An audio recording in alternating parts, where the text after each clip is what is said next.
What's up, people? My name is Jonathan. Welcome to a rig rundown here on Mix It Up.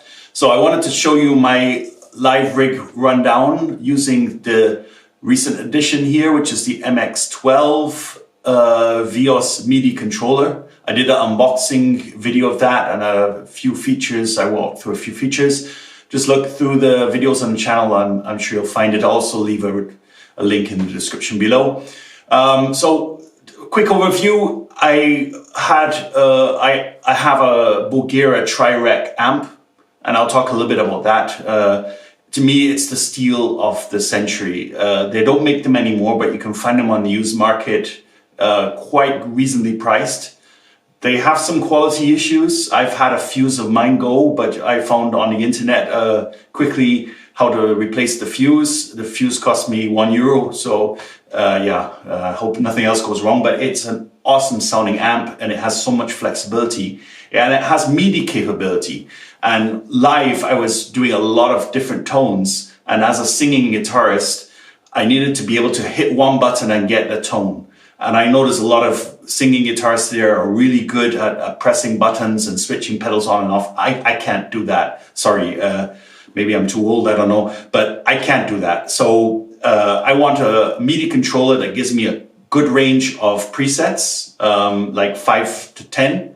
And I wanted a MIDI controller that I can hit one button and switch both effects before the amp and also do the amp switching. So let's do a little rundown. I'll go a little bit closer into the unit so you can see that, and also so you can see how it works with the Bulgara. So I'll show you that now. So this is my live rig. You can see it's not small. Sometimes on small stages it gives me a little bit of trouble. I have a vocal effects unit. I won't walk through that right now, but it's a VOES Live 3. It's quite cool because I can do some playbacks, like the beginning of Here I Go Again. I can play the playback there. I've got a vocoder. I only use that here for It's My Life. That's a pretty cool unit because you can just hook it up to a microphone and you can get this wow wow type of effect. But the heart of my rig is my Bulgara Tri-Rec. This also steals the century M5 Line 6 stomp modeler and the foot switch from the Bulgara Tri-Rec.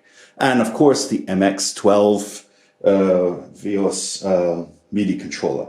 So just a quick pre-run to this. I wanted to keep this rig fairly low cost. So this M5, with a huge difference from any other model, Stompbox multi-effects unit, is the cheapest MIDI compatible multi-effects unit you can get. It has some downsides. It can only do one effect at a time, but that's all I need. I think these things cost $100 new. They're still making them. They might be out of production soon, but they've been in production for quite a while and they seem to be still making them now. But for sure on the used market, you can get them for next to nothing. Then we have the foot switch for the Bulgara Tri-Rec, which gives you quite a lot of flexibility. As you can see, it has 6 switches. You can change each channel. It has 3 channels. It has a boost switch, which is nice. For some songs you want to just add a little bit of boost if you're doing a backing solo or something like that. Reverb, it has an on-off switch, and FX loop. I don't use the FX loop. I put all my effects before the amp. So obviously on stage, trying to tap dance and hit boost as well as channel 3 and turn off boost and turn off channel 3. And I just can't do that tap dancing. And then I have the Stompbox modeler, which I need to change various presets. So what I've got is I've got the MX-12 now programmed. So I have 10 different presets. So it has 12 different switches, as you can see here. I've assigned these two to tuner and mute. The Bulgara has a nice function where via MIDI you can put it in mute, which is nice, so you don't get that playing on waiting for takeoff noise you get from these amps. Tuner, you can turn on the tuner in the M5, and then I have my various tones. I'll just run through it very quickly. Clean, crunch, high gain, just normal, no effects or anything. And then the boost, I've got a boost above each one, so I can hit boost with crunch, boost with high gain, boost with clean. Then I've got a song called Are You Going My Way? Just before the solo, there's a kind of flanger effect.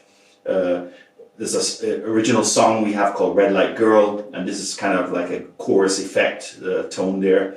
Then I have Enter Sandman, which has 3 tones. You have the normal high gain tone, which is here, and then you have the intro where you have that wow, wow kind of sound. Sorry for the crazy effects there, where I put that on and it turns on kind of like a phaser effect there.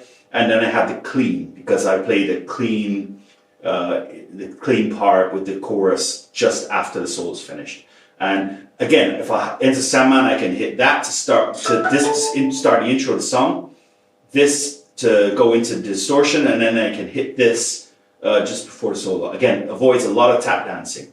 So let me just walk through the different, show you how it's functioning. You might not be able to see everything, but maybe I can explain. So we're on clean right now. If I go here, you can see the boost light comes on the switch. If I go back here, boost off.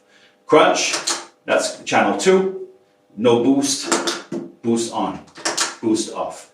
High gain, channel 3, boost on, boost off. Are You Going My Way? Hit that. It's a crunch tone, and you might not be able to see it. Probably it's a little bit small on display, but it's gone to preset 3, which is Are You Flanger over here. If I go over to crunch again, it's going to preset 2, which I've set as bypass. So what I have is I have a few patches in here that are just bypass. It's not doing anything. It's just going through the modeler, and there's no really effects. And I've tried it. This model actually works quite well if you just keep it on and in front of the amp, because I don't want to put it in the send and return loop. I just want to put it before the amp, and it doesn't suck tone. That's the other thing I love about this thing. The other thing I like about this thing is it is true bypass. So if for some reason you have it hooked up to a battery supply, or for some reason the 9-volt supply goes bum, and you just unplug it, it goes into true bypass, and you do not have a dead input signal to your amp, which I find is pretty cool. Anyway, back to here. So we have Are You Going My Way flanger. We talked about that one. Enter Sandman. That's preset 5, called Sandman Intro over here. It's like a phaser effect on channel 3. Then we have Red Light Girl, original song. I've got preset 4 over here, and that's channel 1, which is clean. I put the reverb on, and I've also put a chorus effect in here. Enter Sandman clean, so that's that dong dong da da dong da dong, what's played in the intro, but also after the solo. I've got a chorus effect, the preset here, preset 6. Got clean and reverb, and then if I go here, mute, I'm in mute, which is pretty cool, because when you're tuning, or if you in between sets, or you just want to keep the noise of the amp off, or you're changing guitars, pretty cool to be able to do that. And all you do is just go back here and you're out of mute. So to me, this is a dream come true, because I just hit the buttons. I've labeled them all, so when I go on stage, you don't have to think about, what do I do? Do I press that? Do I press that? Do I, you don't have any memory fade. You just look down, boom, you can see it. It's all labeled, at least to me, very clear what to do.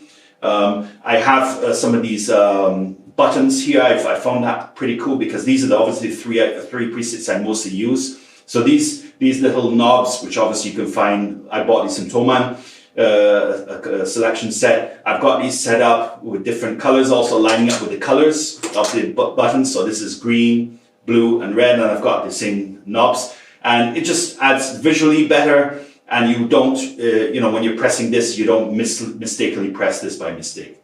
So I'm extremely happy with this rig rundown, and this setup here. It just makes my live performance so much more relaxing. And let me just show you how easy it is to set up as well. So this is on a pedal board. You can see it's quite a big one. It's got a blue MIDI cable if you look all the way there. That's the MIDI into the pedal. That blue cable goes MIDI out from here. So that's one cable. I just usually, so it's one cable I just need to boom plug in here. Then I've got this there's a MIDI through on the Bulgara switch, the black cable you can see there. That's hooked up to the M5, so I don't need to do any cable hookup there. That's all pre-wired. So the only thing I need to do is just hook this blue cable in here and hook up the power supply, and that's it. Then of course I have the cable to the Bulgara Tri-Rec, which is it looks like a MIDI cable. It's like a DIN type cable. This is just one cable that goes all the way back to the Bulgara. So on stage, all I need to do is put that down, blue cable in, power supply in, cable to Bulgara in, plug in my guitar cable, and I'm ready to go. So easy and so effective. And the beauty of it is it costs virtually nothing. We're talking Bulgara Tri-Rec. I paid 400 euros for that used. It was also, it's on the high end, you can sometimes get them for 300-400 euros. I bought it, it was literally, played for about a week. It was almost brand new. Then this unit, I bought this new for about 105 euros, I think it was 109, steel, all MIDI compatible, and you can hold quite a lot of presets. I was using about 6 or 7, but you can hold a lot more. The VOES, I've done a rundown of that. I won't go through that in detail. Look at my unboxing video if you want to see. Look on their website, they have the prices. They have different models as well, so if you want more than 12 presets, you can get one bigger. If you want a shape that's more square than rectangular, they have that. Check these guys out. They're really, really cool effects. And programmable. The way I did this programming is I had to do 2 switching at once. I had to switch the M5 and I had to switch the Bulgara. And the beauty of this is that there's a software which is extremely user-friendly, and I was able to get it programmed in less than an hour, seriously. And you go in you can just say MIDI channel 1 does that, MIDI channel 2 does that. So I have channel 1 and channel 2 MIDI controlling, one controlling Bulgara, one controlling M5. That worked out quite well. And you can do things like this mute thing, which is cool. And I mentioned this in the unboxing video, that a lot of MIDI controllers have these up and down bank switches, which to me, I don't want, because I only want 12 buttons. I don't need 24, 48, nothing like that. And a lot of these controllers have these bank up and down switches, which you can't defeat. This is fully configurable. And as you can see, I don't have any bank up and down switch because I don't need it. And in the future I can add it, but for now I don't want it. And it's just totally flexible. You can do whatever you want. And for the price of what it is, it's a steal. So 100 euros, 400 euros for the amp, that's 500 euros. This cost me 350, I think it was. So 850 euros. I have a fully MIDI compatible rig, which hooks up in a cinch, gives me a huge range of tones, and I can tell you the M5 tones are pretty darn good. This is really an underrated effects unit. Again, it only does one effect at a time, that's the only thing. And it's small, you can see, it fits on it's literally only twice the size of a normal pedal. So that's what I got for today. I hope you enjoyed that rundown. Sorry it took a while to get put together. And yeah, I hope this was useful for you. Maybe it gives you some thoughts. But yeah, I'm very happy with this MIDI controller, and I'm not sponsored by these guys in any way. I just love the product and I thought I'd share with you. Have a nice day, stay safe out there, and all the best.